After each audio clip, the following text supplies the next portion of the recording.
नमस्कार, बहुत बहुत स्वागत है आपका हमारे चैनल पर। शराब घोटाले में दिल्ली के मुख्यमंत्री अरविंद केजरीवाल की जो समस्याएं हैं वो कम होने का नाम नहीं ले रही हैं। आज राउज एवेन्यू कोर्ट में ईडी ने उनको पेश किया, जिसके बाद कोर्ट ने फैसला सुरक्षित भी रख लिया है। और कल जो मुख्यमंत्री साहब की पत्नी है, उन्होंने एक प्रेस कॉन्फ्रेंस करी थी और प्रेस कॉन्फ्रेंस में कहा था कि आज मुख्यमंत्री साहब एक बड़ा कोई खुलासा करने वाले हैं। अब इस पूरे मामले पर जनता की क्या राय है, क्योंकि चुनाव आने से पहले मुख्यमंत्री साहब को जेल में डाल दिया गया है। अलग अलग एक्ट के तहत अलग अलग कोर्ट में पेशी हो रही है, हाई कोर्ट में भी हो रही है, राउज एवेन्यू कोर्ट में भी हो रही है। जनता कैसे देखती है चुनाव से पहले, क्या ये इम्पैक्ट डाल पाएगा या बीजेपी के फेवर में जाने वाला है? हमारे साथ रजनीश कौशिक जी जुड़ चुके हैं, आम आदमी पार्टी के समर्थक हैं। उनसे बात करते हैं, जानते हैं कैसे देखते हैं इस पूरे मामले को। सत्येंद्र जैन, मनीष सिसोदिया और तीसरे कौन थे अपने, संजय सिंह सी, उनके बाद मुख्यमंत्री साहब का भी नंबर लग गया, जेल में आज पेशी हुई है और राउज एवेन्यू कोर्ट ने फैसला सुरक्षित रख लिया है। कैसे देखते हैं इस पूरे मामले को चुनाव से पहले? देखिए, 13 महीने से मनीष सिसोदिया जी को ईडी ने जेल में डाला हुआ है। इन 13 महीनों में एक भी सबूत ईडी उनके खिलाफ कोर्ट में नहीं रख पाई और 8 महीने से संजय सिंह जी को भी जेल में डाला हुआ है।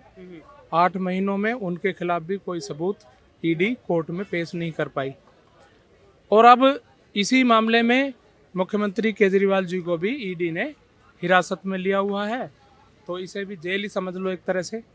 और सिर्फ ये परेशान करने की एक रणनीति है भारतीय जनता पार्टी की सरकार की, मोदी जी की, अमित शाह जी की। क्योंकि यदि कोई सबूत होता तो 13 महीने थोड़ी लगते हैं उसको रखने में। सबूत तो 2-4 दिनों में रखा जा सकता है यदि है तो। मेरे पास मान लीजिए भाई, सपोज करो इन्होंने रिश्वत ली किसी से, मेरे पास सबूत है, वीडियो है, ऑडियो है, कुछ है, मैं तुरंत रख दूंगा कोर्ट में कि ये है जी सबूत। और मेरे पास है ही नहीं कुछ, तो मैं गुमराह करता रहूं, उसका कुछ फायदा है? वो कोई फायदा नहीं है। वो तो कानून का मजाक बनाना है। हमारी जो संवैधानिक व्यवस्था है उसका मजाक बनाना। मजाक तो केजरीवाल जी ने बनाया है। आईआरएस रहे साथ में, आईआरएस वो रहे, आईआईटीएन है, आईआईटीएन वो है, पढ़े लिखे मुख्यमंत्री वो हैं, लेकिन नो नोटिस उन्हें पढ़े लिखने नहीं आए। हाई कोर्ट के निर्देशन पे 10वें नोटिस में उन्हें अरेस्ट किया गया है, शीश महल में जाके, वो भी घसीटते हुए ले जाया गया, दरवाजा बंद करो, दरवाजा बंद करो, और अब छूट नहीं पाएंगे वो। आपको पता है मनीष सिसोदिया को जेल से क्यों नहीं छोड़ा जा रहा? क्योंकि वो सपूतों को प्रभावित कर सकते हैं, वही केजरीवाल जी। आप बताओ, तेलंगाना से एक पूर्व मुख्यमंत्री केसीआर राव की बेटी के कविता को उठा के लाया जाता है। 100 करोड़ के लेन देन का आरोप किसने लगाया? दिल्ली में कांग्रेस पार्टी के नेता अजय माकन जी ने, सुप्रिया श्रीनेश जी ने, और बार बार प्रचारित किया गया मनीष सिसोदिया जी को शिक्षा मंत्री निकले, वो शराब मंत्री। 18 मंत्रालय उनके पास। फिर आ जाइए, संजय सिंह जी की भी लिप्तता पाई गई। एक चरणजीत नाम का व्यक्ति है जिसने सारी ट्रांजैक्शन करी गोवा तक। एक व्यक्ति जेल में बंद है, सुकेश चंद्रशेखरन। 550 करोड़ रुपए की टिकट बेची गई राज्यसभा की अरविंद केजरीवाल जी द्वारा। वो कह रहे हैं मैं सारे सबूत पेश करूंगा जल्द ही। केजरीवाल गवाहों को प्रभावित कर सकते थे, इसीलिए उनकी भी जमानत नहीं होने वाली। और केजरीवाल पे तो एक आरोप और लग गया है।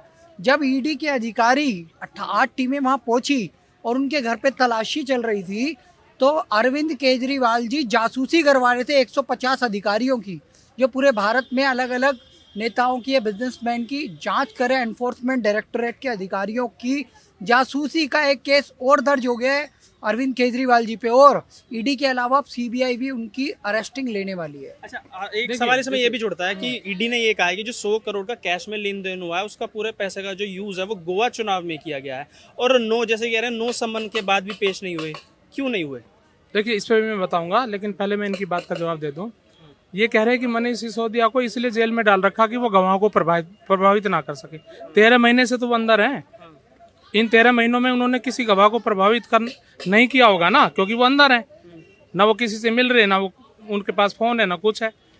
13 महीने जब वो अंदर जो व्यक्ति रह गया, फिर तो उसके खिलाफ कोई सबूत पेश करना ईडी की अनिवार्यता थी, नहीं हुआ। संजय सिंह किंग पिंग कौन है? वो तो अरविंद केजरीवाल है ना सर। Let me finish. ये बताओ ना, ये क्या करते हैं? इनका सिर्फ मकसद है मुद्दे को लटकाना, भटकाना, डिले करना। क्यों? क्योंकि देखो पहले ये कहते थे भाई मनीष सिसोदिया को इसलिए हम जेल में ईडी इसलिए जेल में डाल रही है कि वो जैसा अभी कहा कि गवाहों को प्रभावित ना कर सके। 13 महीने से तो अंदर है, गवाहों को प्रभावित कहाँ कर दिया। और इन्होंने सुनो, इनके पास और कोई गवाह नहीं है। इन्होंने जो लोग इसमें अंदर डाले थे जेल में इसी तथाकथित शराब घोटाले के मामले में, चाहे दिनेश अरोड़ा हो, मेरी लैंग्वेज है, मैं क्या बोल रहा हूँ वो छोड़ो। इस तथाकथित शराब घोटाले में दिनेश अरोड़ा हो, चाहे अभी जो एक और गवाह सामने आया उसके खिलाफ ईडी ने रेड डाली। रेड डालने के बाद उसने बीजेपी के इलेक्ट्रोल बॉन्ड खरीदे और वो बीजेपी के अकाउंट में कैश। परमाणु के साथ बोलना सर, मैं बता रहा हूँ ना, अभी मेरे नाम एक बार और नाम। मैं अभी केशव चंद्र क्या नाम है उसका?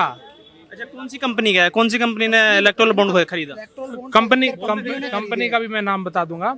उसने इलेक्ट्रोल बॉन्ड खरीदे और वो बॉन्ड बीजेपी के अकाउंट में कैश हुए। नाम भी बता देंगे, नाम मेरे जुबान पे घूम रहा, दिमाग में आ नहीं रहा, वो भी बता देंगे।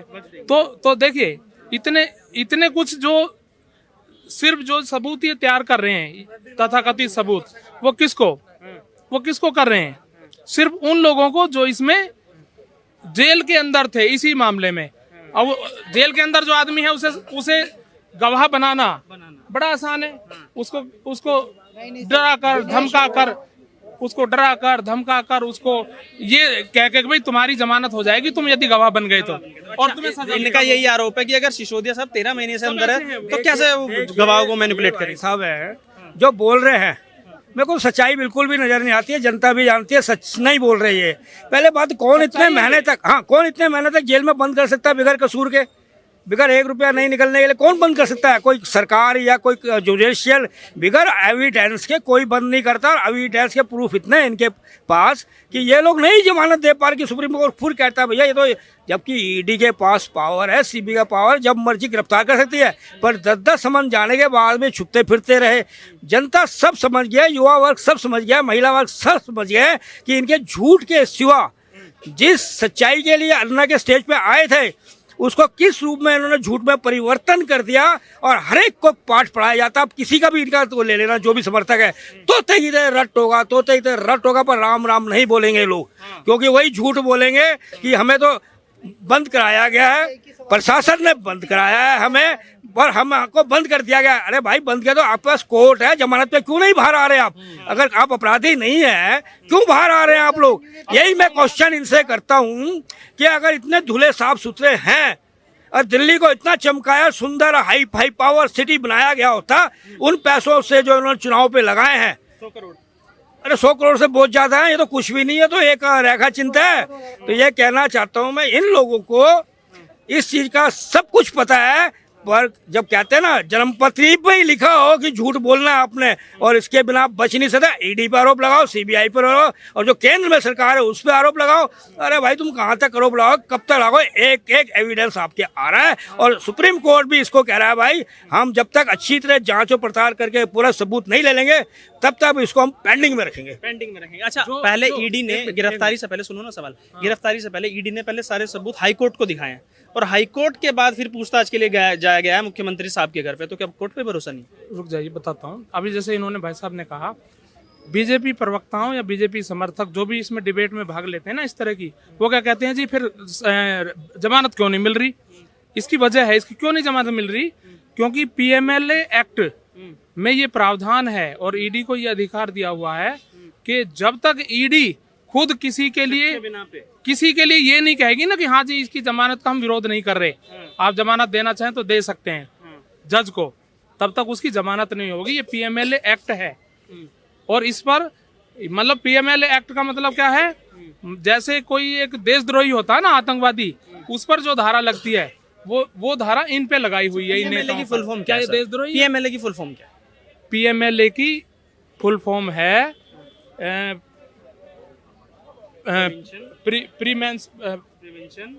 Prevention money laundering act.